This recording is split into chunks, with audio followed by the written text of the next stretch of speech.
मार्मिक प्रसंग। गैर हाजिर कंधे। विश्वास साहब अपने आप को भाग्यशाली मानते थे। कारण यह था कि उनके दोनों पुत्र आईआईटी करने के बाद लगभग 1 करोड़ रुपए का वेतन अमेरिका में प्राप्त कर रहे थे। विश्वास साहब जब सेवानिवृत्त हुए तो उनकी इच्छा हुई कि उनका एक पुत्र भारत लौट आए और उनके साथ ही रहे। परंतु अमेरिका जाने के बाद कोई पुत्र भारत आने को तैयार न हुआ।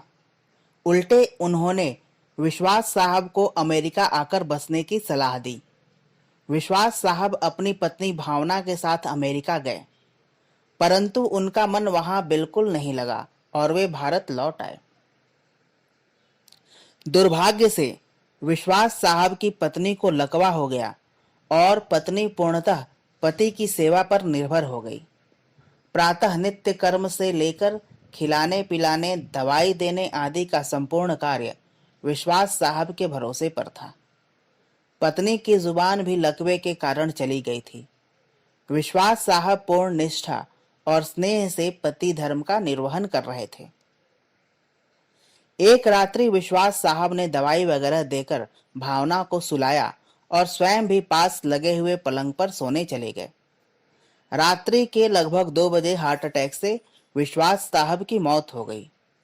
प्रातः 6 बजे जब जागी तो इंतजार करने लगी कि पति आकर नित्य कर्म से निवृत्त होने में उसकी मदद करेंगे। इंतजार करते करते पत्नी को किसी अनिष्ट की आशंका हुई।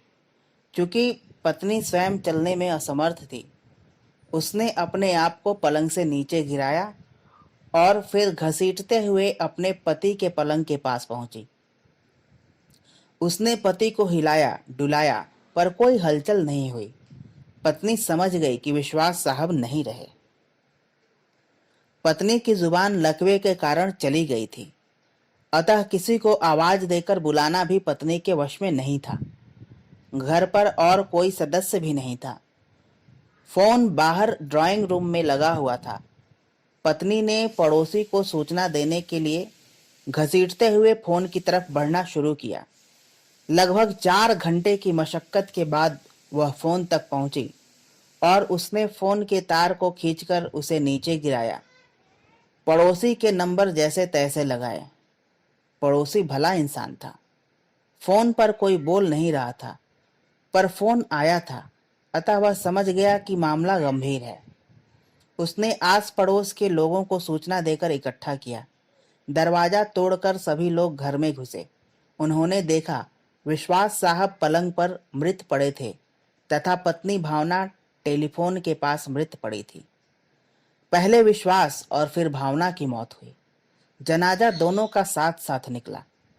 पूरा मोहल्ला कंधा दे रहा था, परंतु 2 कंधे मौजूद नहीं थे जिसकी माँ बाप को उम्मीद थी।